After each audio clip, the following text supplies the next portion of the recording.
Ready. All right, ready when you are, man. Ready to go. Let's do this. Welcome back, everyone, and I'm here again with Jeff Grant, SBR contributor, and today we're going to be looking at that game between the Giants and the Cubbies. But first off, how you doing this morning, Jeff? I'm doing great, Dax, and I'm doing much better than the Cubs' tarp removal and put-on process that they displayed at Wrigley Field last night. Yeah, well, definitely. Last night's 2-0 rain-shortened loss in the Windy City. You could obviously tell that the Giants were a bit unhappy about that. But what exactly happened there, Jeff? I'll tell you, it's not easy to pull that tarp. I'm not going to put full blame on the Cubs. I worked in minor league baseball for the Cardinals and Marlins a few years ago, and it's not the easiest thing to do. But what happened is they did not get the tarp on in time. The rain, when it gets on that tarp, if you don't pull it quick enough, it just becomes too heavy to put on the entire field. And then they compounded the problem by when they removed the tarp, they dumped a bunch of the water where the second baseman and shortstop would be, and they had a couple-hour delay to try to get that area playable, and it just wasn't possible. And the Giants are obviously upset as they're in the wild card and NL West playoff race. Damn, no doubt, man. All right, now, interestingly enough, the Cubbies have been able to pull off their first three winning streak of the... damn it. No doubt, my man. But interestingly enough, the Cubbies have been able to pull off their first winning streak of 3 or more games since the first week of July. Now, do you expect the young roster here to continue their winning ways for tonight's game, Dan? I think they're going to have some up and downs over the next 6 weeks of baseball. I think they'll be enthused. They have a lot of call-ups. They're known as one of the more talented minor league systems in all of baseball, and a lot of those players are starting to reach the major league level. And they'll be enthused because the rest of their games are against teams that have a chance of reaching the playoffs, so they're not going to be playing middle of the rung or lower tier teams. They're going to be playing teams that will motivate the clubhouse. I'm expecting the Cubs to continue playing strong baseball. All right, man. Now, correct me if I'm wrong here, man, but I think I may have found an interesting stat that handicappers could take advantage of, and it's that the Cubs starting pitcher Edwin Jackson has a 7.92 first-inning ERA. Now, am I onto something here or not?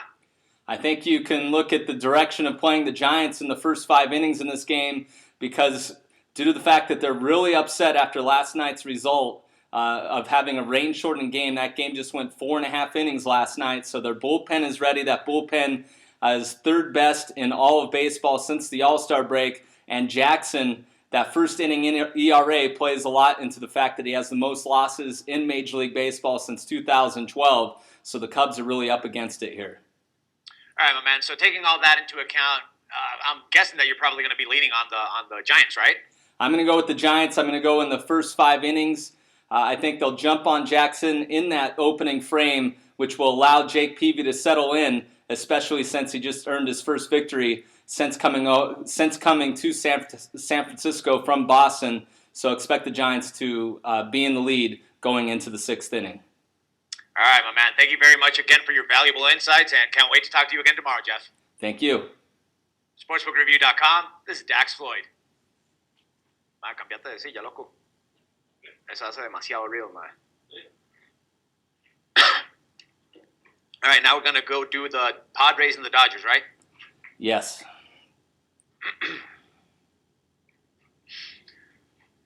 Whenever you're ready, dude. I'm ready. Yeah, let's do it. Welcome back, everyone, and I'm here again with Jeff Grant, SBR contributor, and today we're going to be taking a quick look at the game between the Padres and the Dodgers. How you doing this morning, Jeff?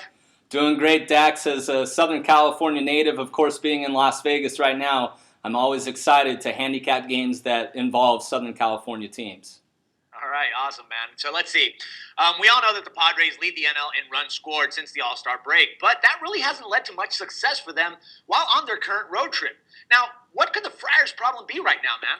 It's a very interesting dynamic, Dax, because they haven't scored any runs in the beginning of the season. Now they're getting them, but they're not getting any wins on their current 10-game road trip, and a lot of that is due to bullpen fatigue. They had one of the better bullpens in all of baseball for the first 4 months of the season, but since they traded Houston Street, a lot of those players have had different roles. You know, the 7th inning guy moves into the 8th inning, the 8th inning guy moves into the 9th, and when that changes around, sometimes it has a bad effect, and that's exactly what's happening.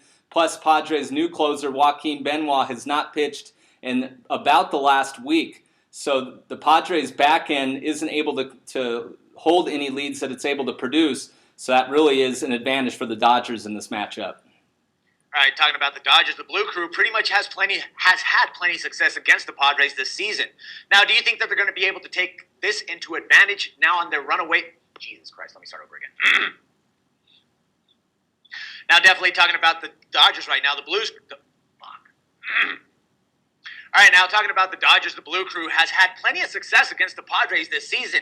Now, do you think that they're going to be able to use this at their advantage to run away in the NL West division? I think so. The Giants are obviously not playing their best baseball right now, and the Dodgers have the ability to kind of create some distance in the standings because 9 of their next 20 games come against the Friars. So due to their success, this isn't just in 2014, it's been the last couple years, the Dodgers have really owned the Padres. So I think the clubhouse is looking to put away the division by the end of this week. All right, man. And how about Eric Stoltz for the Padres? I mean, he's been putting together a 1.37 ERA in 3 starts this month. Do you think that he's going to be able to bring this type of success into this matchup? I think it's going to be very tough for him because a lot of the